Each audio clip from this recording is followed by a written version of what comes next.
ہمیں زندگی گزارنے کے طریقے بتائے، ہمیں خیر و شر کی باتوں سے آگاہ کیا۔ آپ صلی اللہ علیہ وسلم نے دین اسلام کے بتائے ہوئے طریقوں پر عمل کر کے اپنی امت کے لیے راہ آسان کی۔ دوسرے لفظوں میں آپ صلی اللہ علیہ وسلم نے امت کو بتایا کہ دین کیا ہے اور اس پہ کس طرح عمل کرنا ہے۔ ٹھیک ہے، اب آگے ہے آمین آ گیا، غمگسار آ گیا۔ آپ صلی اللہ علیہ وسلم نے اللہ تعالیٰ کی امانت یعنی قرآن مجید کو بحفاظت سب تک پہنچایا، اس کا فریضہ سر انجام دیا۔ اسی طرح دنیا میں یعنی دنیا آخرت میں بھی اپنی امت کی شفاعت کریں گے۔ نبی پاک صلی اللہ علیہ وسلم نے اپنی امت کی شفاعت کرنی ہے، دنیا میں بھی اور آخرت میں بھی، اس کے بغیر ہم لوگ سرخرو نہیں ہو سکتے۔ لیکن اس کے لیے ایک شرط ہے کہ آپ صلی اللہ علیہ وسلم کے امتی ہونے کا حق ادا کریں، کہ جس طرح نبی پاک صلی اللہ علیہ وسلم نے ہمیں جو باتیں بتائی ہیں ان پر عمل کریں، اور جو راستہ ہمیں دکھایا ہے اس راستے پر چلیں، سچے دل سے آپ صلی اللہ علیہ وسلم کی باتوں پر ایمان لائیں، اور اسی صورت میں آپ کے سلم کی شفاعت کے حقدار ہو سکتے ہیں۔ ٹھیک ہے، ورنہ اگر آپ نبی پاک صلی اللہ علیہ وسلم کی باتوں پر عمل نہیں کریں گے تو آپ سچے مسلمان نہیں ہو سکتے، اور نہ ہی نبی پاک صلی اللہ علیہ وسلم آپ کی شفاعت کریں گے۔ اللہ تعالیٰ نے قرآن مجید میں ارشاد فرمایا ہے، اور ہم نے آپ صلی اللہ علیہ وسلم کو تمام جہانوں کے لیے رحمت بنا کر بھیجا۔ ٹھیک ہے، شاعر دنیا کو خوشخبری دیتے ہوئے کہتا ہے، وہ خوشخبری دے رہا ہے، شاعر بتا رہا ہے دنیا کو کہ حضور صلی اللہ علیہ وسلم اس دنیا میں تشریف لائے ہیں، دونوں جہانوں میں ہمارے مددگار ہیں۔ شاعر اپنی خوشی کا اظہار کر رہا ہے کہ نبی ہمارے آخری پیغمبر نبی پاک صلی اللہ علیہ وسلم ہیں، جن کے ہم امتی ہیں، وہ ہمارے لیے آئے ہیں، ہمارے مددگار ہیں، دونوں جہانوں میں ہماری مدد کریں گے، دنیا میں بھی اور آخرت میں بھی۔ ٹھیک ہے، اب نیکسٹ ٹائپ کی طرف جاتے ہیں۔ ہاں جی، دوسرا شعر ہے، غریبوں کی جا کو یتیموں کے دل کو سکون ہو گیا ہے، قرار آ گیا ہے۔ یتیم ایسا بچہ جس کا باپ وفات پا چکا ہو، ٹھیک ہے، اور سکون، اطمینان، تسلی، ٹھیک ہے، اور قرار کا مطلب ہے چین آ جانا، سکون آ جانا۔ تو اس میں شاید اس کا مفہوم جو ہے سمپل سا، جو آپ کو سمجھ بھی آ رہا ہوگا، نہیں آ رہا تو بتاتی ہوں، اس کا مفہوم چھوٹا سا ہے کہ غریبوں کی جان کو سکون آ گیا۔ شاعر کہتا ہے جو غریب ہیں ان کے دل کو سکون آ گیا، کیونکہ یتیموں کے دل کو چین آ گیا کہ نبی پاک صلی اللہ علیہ وسلم یتیموں کے غمزار ہیں، غریبوں کے مددگار ہیں، اور ان سے بڑھ کے کوئی بھی نہیں ہے۔ جو بھی مدد مانگتا ہے نبی پاک صلی اللہ علیہ وسلم سے مانگتا ہے، اور نبی پاک صلی اللہ علیہ وسلم اس کا ساتھ دیتے ہیں۔ اس لیے شاعر کہتا ہے کہ یہ دانش صلی اللہ علیہ وسلم کی آمد کا ذکر کرتے ہوئے کہتے ہیں کہ آپ صلی اللہ علیہ وسلم کی آمد سے پہلے عرب معاشرہ جہالت کے اندھیرے میں ڈوبا ہوا تھا، تو جس کی لاٹھی اس کی بھینس کا قانون بنا ہوا تھا، کہ جو ہر بندہ جو ہے وہ اپنی حکمرانی کر رہا تھا، ہر طرف جہالت تھی، بتوں کی پوجا کی جاتی تھی، لوگ ایک دوسرے کی عزت نہیں کرتے تھے۔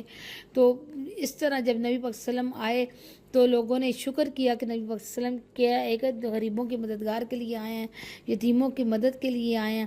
امیر لوگ تمام برائیوں کے باوجود اپنی دولت کے بلبوتے پر صاحب عزت تھے، جبکہ ان کو بس دولت تھی تو اپنے آپ کو بڑے عزت گار سمجھتے تھے، غریبوں کا کوئی خیال رکھنے والا نہیں تھا۔ اگر کوئی غریب یتیم ہوتا تو اس کے لیے در در کی ٹھوکریں ہوتی، وہ بیچارہ زہر و ذلیل ہوتا رہتا، اس کی جگہ کسی کو عزت نہ ہوتی، اس کی کسی کے پاس غریب کی عزت نہ ہوتی۔ اگر کوئی امیر بچہ یتیم ہو جاتا اور اس کے لالچی رشتہ دار اس کے مال اور متاع سب پر قبضہ کر لیتے اور ہیلے بہانوں سے اس کو الگ کر دیتے تھے۔ ٹھیک ہے، اب سکون ہو گیا، قرار آ گیا۔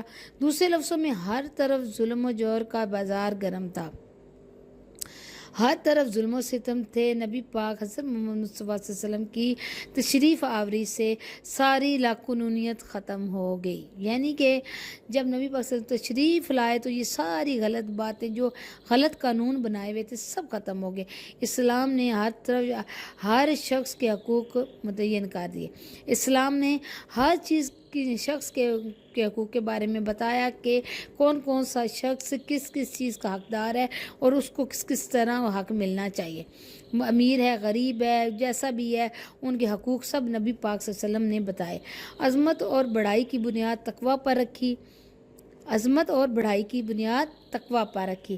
اسی طرح غریبوں اور یتیموں کو بھی اپنے حقوق میسر کیے. اس طرح انہوں نے غریبوں اور یتیموں کو بھی ان کے حق دیے اور ہر بات کے لیے ایک تقوی یعنی کہ پرہیزگاری رکھی. ایک پرہیزگار، ایک عظمت ان کے بڑھائی کے لیے یعنی کہ کوئی بھی کام کرنے کے لیے ایک قانون بنا دیا.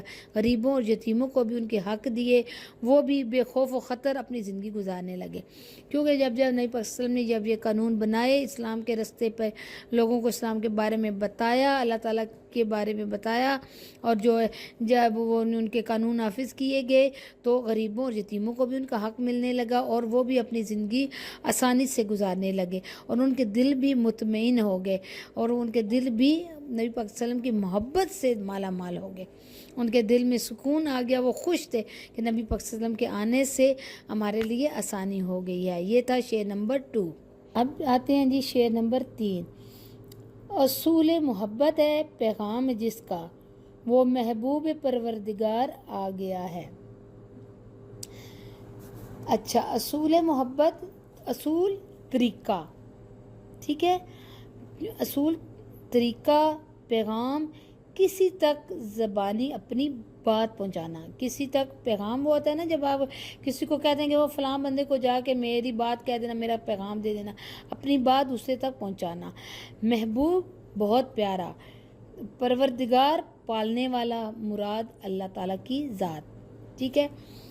اس میں شاعر کیا بتانے کی کوشش کر رہے ہیں، اس میں شاعر نے کہا جس کا پیغام محبت اصول ہے وہ اللہ تعالیٰ کا پیارا آ گیا ہے. یعنی کہ نبی صلی اللہ علیہ وسلم کی تعریف کرتے ہوئے شاعر اس میں بتا رہا ہے کہ جس کا پیغام یعنی کہ نبی پاک صلی اللہ علیہ وسلم جس کا پیغام محبت ہے وہ اللہ تعالیٰ کا پیارا بندہ ہے، اللہ تعالیٰ کا رسول ہے. ٹھیک ہے.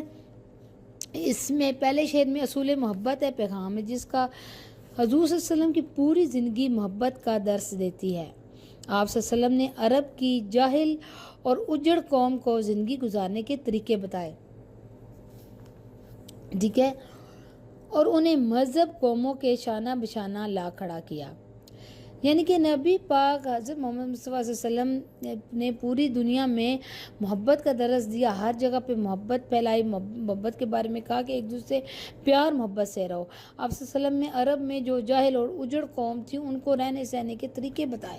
انہیں مذہب قوموں جو یعنی کہ مذہب کیا، عزت دار قومیں، جو عزت دار قومیں تھیں ان کی طرح رہنا سہنا سکھایا کہ کس طرح لوگ عزت سے رہتے ہیں، ایک دوسرے کی عزت کرتے ہیں اور کس طرح ان کی زندگی گزرتی ہے. آپ صلی اللہ علیہ وسلم نے اسلام کی تبلیغ کے لیے محبت کا طریقہ اپنایا. اللہ تعالیٰ نبی پاک صلی اللہ علیہ وسلم نے اسلام کو پھیلانے کے لیے، تبلیغ کرنے کے لیے، اللہ تعالیٰ کی بتائی ہوئی باتوں کو پھیلانے کے لیے محبت کا طریقہ اپنایا کہ انہوں نے پیار محبت سے سب کو بتایا. آپ صلی اللہ علیہ وسلم نے اپنی میٹھی زبان سے کافروں کے جو پتھر دل تھے ان کو بھی نرم کر دیا. سبحان اللہ. آپ صلی اللہ علیہ وسلم نے اپنی پوری زندگی دوسروں کو محبت کا سبق دیتے اور خود اس پر عمل کرتے گزار دی. آپ صلی اللہ علیہ وسلم اس بات کی جاگتی جیگتی ثبوت ہیں کہ آپ صلی اللہ علیہ وسلم نے اللہ تعالیٰ کے بتائے ہوئے رستوں پر چلنا سکھایا، محبت سے رہنا سکھایا. نبی پاک صلی اللہ علیہ وسلم کے بارے میں ہے کہ کرو مہربانی تم اہل زمین پر، خدا مہربان ہوگا عرش بری پر. سمجھ آئیے آپ کو شعر کی؟ ایک شعر کا مطلب ہے کرو مہربانی تم اہل زمین پر، کہ کہتے ہیں کہ تم زمین پہ اللہ تعالیٰ کے بندوں پر مہربانی کرو تو خود اللہ تعالیٰ کی ذات تم پر مہربانی کرے گی. کہ اگر تم لوگ کسی کا فائدہ کرتے ہو تو اللہ تعالیٰ تمہیں اس کا بدلہ اچھا دیتا ہے. آپ صلی اللہ علیہ وسلم اللہ تعالیٰ کے سب سے پیارے نبی ہیں. اللہ تعالیٰ نے آپ صلی اللہ علیہ وسلم کو اس دنیا میں بھیجنا تھا، اسی لیے اللہ تعالیٰ نے یہ دنیا بنائی. تو چلتے ہیں شعر نمبر 4. اب انسان کا عرفان ہوگا، یقین ہو گیا، اعتبار آ گیا. عرفان کا مطلب ہے پہچان، شناخت، یقین ہونا، کسی چیز کو دل سے مان لینا. ٹھیک ہے. اور اعتبار کا مطلب ہے بھروسہ کرنا. اس میں شاعر کیا کہتا ہے، سمپل سا مفہوم ہے اس کا. اب انسان کو انسان کی پہچان ہو جائے گی کیونکہ انہیں بھروسہ اور یقین ہو گیا ہے. نبی پاک صلی اللہ علیہ وسلم پر ان کو یقین ہو گیا ہے. انسان کو انسان کی پہچان ہوگی کیونکہ نبی پاک صلی اللہ علیہ وسلم نے بتایا ہے کہ ایک دوسرے کے ساتھ کس طرح رہنا سہنا ہے، کس طرح رویہ اختیار کرنا ہے. تشریح میں ہے اس کا، اب انسان کو انسان کا عرفان ہوگا۔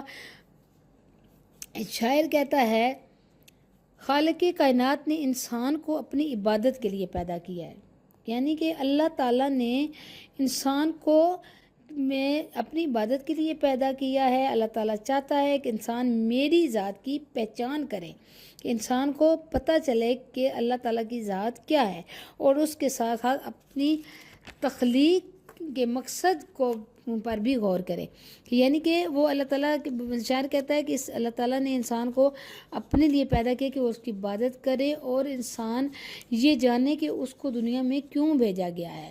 انسان دنیا میں صرف کھانے پینے یا کام کاج کرنے کے لیے نہیں، بلکہ اللہ تعالیٰ نے انسان کو اس لیے پیدا کیا ہے کہ وہ اس کی عبادت کرے۔ حضور صلی اللہ علیہ وسلم نے اس دنیا میں تشریف لائے، آپ صلی اللہ علیہ وسلم نے انسانوں کو ان کے صحیح مقام سے آشنا کروایا۔ نبی پاک صلی اللہ علیہ وسلم نے لوگوں کو بتایا کہ ان کا صحیح مقام کیا ہے۔ اللہ تعالیٰ نے انسانوں کی ہدایت اور رہنمائی کے لیے قرآن مجید نازل کیا، جو نبی پاک صلی اللہ علیہ وسلم پر اتارا گیا، ٹھیک ہے۔ اور دوسرے مصرے میں یقین ہو گیا، اعتبار آ گیا۔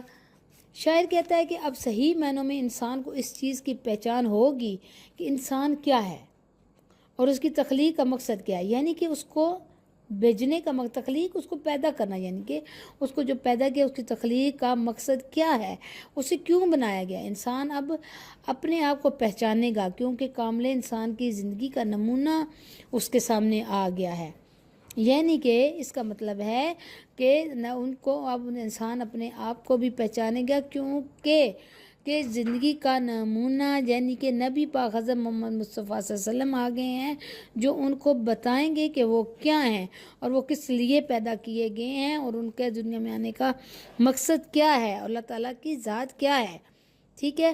نبی پاک صلی اللہ علیہ وسلم انسان کامل ہیں، آپ صلی اللہ علیہ وسلم کے سوا نہ تو کوئی انسان کامل ہوا اور نہ آئندہ کبھی ہوگا، یعنی کہ نبی پاک صلی اللہ علیہ وسلم سے بڑھ کر نہ کوئی آیا ہے اور نہ کوئی آئے گا۔ آپ صلی اللہ علیہ وسلم کی ذات ایک مکمل ذات ہے۔ آپ صلی اللہ علیہ وسلم کو دیکھ کر اور آپ صلی اللہ علیہ وسلم کی تعلیمات کو سن کر اس بات کا یقین ہو گیا ہے کہ انسان کی تخلیق کا مقصد کیا ہے، ٹھیک ہے۔ آپ صلی اللہ علیہ وسلم کے رویے کو، ان کے ذات کو دیکھ کے آپ کو ویسے بھی جب بھی آپ سنتے ہیں نبی پاک صلی اللہ علیہ وسلم کی تعریف سنتے ہیں، ان کے بتائے باتیں سنتے ہیں، حدیث سنتے ہیں، آیات سنتے ہیں، تو آپ کو پتہ چلتا ہے کہ نبی پاک صلی اللہ علیہ وسلم ایک مکمل، وہ کہتے ہیں نا کہ چلتے پھرتے قرآن پاک تھے۔ حضرت عائشہ رضی اللہ فرماتی ہیں کہ نبی پاک صلی اللہ علیہ وسلم چلتے پھرتے قرآن پاک تھے، کیونکہ ان کو اس لیے کہا گیا کہ جو کچھ اللہ تعالیٰ نے ان قرآن پاک میں بیان کیا، جو کچھ اللہ تعالیٰ نے بتایا، نبی پاک صلی اللہ علیہ وسلم نے اسی کی بالکل اس کی رہنمائی کرتے ہوئے لوگوں کی رہنمائی کیا، اس بات کو لوگوں کے سامنے رکھا کہ اللہ تعالیٰ کیا کہتا ہے، اور اس کے بغیر نبی پاک صلی اللہ علیہ وسلم نے ہٹ کے کوئی بات نہیں کی۔ جو قرآن کہتا ہے وہی نبی پاک صلی اللہ علیہ وسلم نے لوگوں کو بتائی اور سیدھے راستے پہ چلنے کی تعلیم دی۔ تو نیکسٹ ہے شعر نمبر 5۔ بجھے گا نہ جس کا چراغ محبت، وہ پیغمبر ذی وقار آ گیا ہے۔ اس میں چراغ کا مطلب ہے دیا، ٹھیک ہے، پیغمبر پیغام پہنچانے والا، ذی وقار عزت والا، ذی وقار یعنی کہ اس کی بہت زیادہ عزت کی جائے، بہت زیادہ عزت والا، ٹھیک ہے۔ اور اس کا شعر کا مفہوم ہے جن کی محبت کا دیا کبھی نہ بجھے گا، وہ عزت والا پیغمبر آ گیا ہے۔ شاعر اس میں یہ بتاتے ہیں، نبی پاک صلی اللہ علیہ وسلم کی تعریف کرتے ہوئے کہتے ہیں جن کی محبت کا دیا، جو پوری دنیا میں محبت پھیلانے کے لیے آئے ہیں، نبی پاک صلی اللہ علیہ وسلم، حضرت محمد صلی اللہ علیہ وسلم، ان کی ذات جو ہے عزت والی ذات، وہ پیغمبر آ گئے ہیں۔ احسان دانش حضور صلی اللہ علیہ وسلم کی آمد کا حال بیان کرتے ہیں اس میں، کہ حضور صلی اللہ علیہ وسلم اس دنیا میں تشریف لا کر محبت اور الفت کا جو دیا نبی پاک صلی اللہ علیہ وسلم نے روشن کیا ہے، جو پوری دنیا کو بتایا ہے، وہ کبھی نہیں بجھے گا۔ شاعر کے کہنے کا مطلب یہ ہے کہ حضور صلی اللہ علیہ وسلم نے اسلام کے نور سے ساری دنیا کو منور کر دیا ہے، اسلام کا نور پوری دنیا میں پھیلا دیا ہے، دنیا کے گوشے گوشے یعنی کہ کونے کونے میں اسلام کی روشنی پھیل گئی ہے، یہ روشنی قیامت تک رہے گی اور یہ روشنی بجھ نہیں سکتی۔ دین اسلام سے اللہ تعالیٰ کا آخری دین ہے اور حضور اکرم صلی اللہ علیہ وسلم اللہ کے آخری نبی ہیں۔ آپ صلی اللہ علیہ وسلم نے دین اسلام کی جو شمع روشن کی ہے وہ قیامت تک روشن ہی رہے گی۔ شاعر حضور صلی اللہ علیہ وسلم کی آمد کا ذکر کر رہا ہے، ٹھیک ہے، اسی کو جو ہے نا احسان دانش نے اپنے الفاظ میں بیان کیا ہے۔ وہ کہتے ہیں کہ نبی پاک صلی اللہ علیہ وسلم سے حضرت محمد صلی اللہ علیہ وسلم کے آنے سے پوری دنیا میں روشنی پھیل گئی ہے، محبت کی تعلیم، محبت ہر طرف، اللہ تعالیٰ کا پیغام ہر طرف، اور یہ جو دیا نبی پاک صلی اللہ علیہ وسلم نے اپنی محبت کا جلایا ہے یہ کبھی نہیں بجھے گا اور یہ قیامت تک جاری رہے گا۔ نعت کا آخری شعر اور چھٹا شعر مطلب 6 نمبر۔ زمانے کو اب اپنی منزل مبارک کہ ایک خضر صد رہ گزار آ گیا ہے۔ منزل پہنچنے کی جگہ، منزل ہوتا ہے ٹھکانہ جہاں پہ بندے نے پہنچنا ہوتا ہے، ٹھیک ہے۔ مبارک باعث برکت، مبارک برکت والا۔ خضر مسلمانوں کے عقیدے کے مطابق ایک پیغمبر کا نام ہے جنہوں نے آب حیات پیا اور قیامت تک زندہ رہیں گے۔ حضرت خضر علیہ السلام کا یہ تو چلو میں آپ کو واقعہ تو نہیں سنا سکتی ان کا، لیکن یہ بتا دوں کہ یہ ایک جو ہے نا پیغمبر ہیں جن کا نام ہے حضرت خضر علیہ السلام، ان کا ذکر ہے اس میں۔ خضر صد رہ گزار آ گیا، سدا رہنے والے، یعنی کہ حضرت خضر کے معاملے بارے میں کہا جاتا ہے کہ انہوں نے آب حیات پیا ہوا ہے۔ آب حیات ایسا پانی ہے کہ جس کو پینے سے قیامت تک اس کی موت واقع نہیں ہوگی۔ تو ان کے بارے میں کہا جاتا ہے حضرت خضر علیہ السلام کے بارے میں کہ انہوں نے آب حیات پیا ہوا ہے جو قیامت تک زندہ رہیں گے۔ ان کی مثال دے کے یہی بات انہوں نے کہی ہے کہ نبی پاک محمد صلی اللہ علیہ وسلم نے جو پیار دنیا میں پھیلایا ہے وہ اسی طرح ہے جس طرح حضرت خضر علیہ السلام نے آب حیات پیا تھا اور قیامت تک قائم رہے گا، اسی طرح نبی پاک صلی اللہ علیہ وسلم کی محبت قیامت تک قائم رہے گی۔ وہ کہتے ہیں، شاعر کہتا ہے اس میں کہ زمانے کو اب اپنی منزل مبارک ہو کہ ایک رہبر انہیں مل گیا ہے۔ کہ وہ کہتے ہیں پوری دنیا کو، زمانے کو اب اپنی منزل مگر آخری راستہ مبارک ہو کہ انہیں اپنی راستہ دکھانے والا نبی پاک صلی اللہ علیہ وسلم کے نظر میں ایک پیغمبر، پیارا پیغمبر مل گیا جو ان کو سیدھا راستہ دکھاتا ہے، جو آخرت تک ان کے ساتھ ان کا نگہبان ہے۔ تو اس میں شاعر کہتا ہے زمانے کو اپنی منزل مبارک، حضور اکرم صلی اللہ علیہ وسلم کی تشریف آوری سے پہلے سر زمین عرب جہالت کے ایک اندھیروں میں ڈوبا ہوا تھا۔ عرب ممالک جو تھا وہ جہالت کے یعنی کہ وہاں پہ جہالت تھی، بالکل ان پڑھ لوگ تھے، کسی کو اسلام کے بارے میں کچھ نہیں پتہ تھا، تہذیب اور شائستگی کا نام و نشان بھی نہیں تھا۔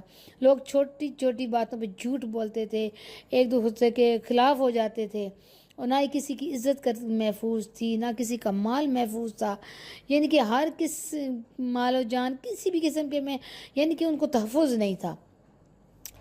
باپ اپنی سگی بیٹیوں کو زندہ دفن کر دیتے تھے، درگو کر دیتے تھے۔ اللہ تعالیٰ ان لوگوں کی حاجت اظہار پر رحم آیا، اللہ تعالیٰ کو ان پہ رحم آیا تو اللہ تعالیٰ نے نبی پاک صلی اللہ علیہ وسلم کی صورت میں ایک پیارا پیار کرنے والا نبی ہم لوگوں کو دیا، جس نے ہمیں سیدھا راستہ دکھایا، غلط اور صحیح کی پہچان کروائی۔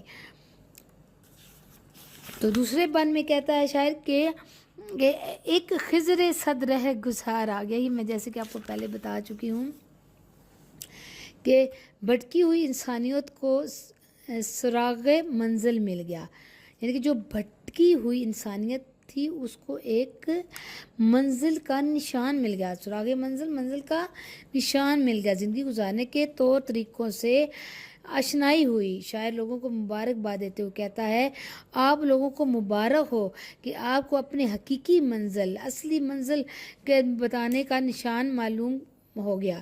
حضرت خضر کے بارے میں مشہور ہے کہ وہ خشکی اور تری میں بھولے بھٹکے انسانوں کو منزل کا نشان بتاتے ہیں۔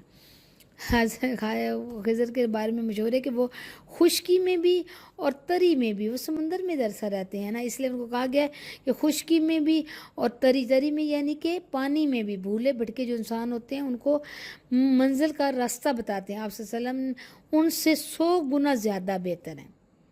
یہاں پہ شاعر کہتا ہے کہ جو حضرت خواجہ خضر جو پانی میں رہتے ہیں وہ خشکی میں بھی اور پانی کے لوگوں کو بھی، جو بھولے بھٹکے ہوئے لوگ ہوتے ہیں ان کو راستہ بتاتے ہیں، لیکن آپ صلی اللہ علیہ وسلم کی تعریف کرتے ہوئے وہ کہتا ہے شاعر کہ آپ صلی اللہ علیہ وسلم ان سے 100 گنا زیادہ بہتر ہیں، کیونکہ آپ صلی اللہ علیہ وسلم پوری دنیا کے لیے رحمت العالمین بن کے آئے ہیں۔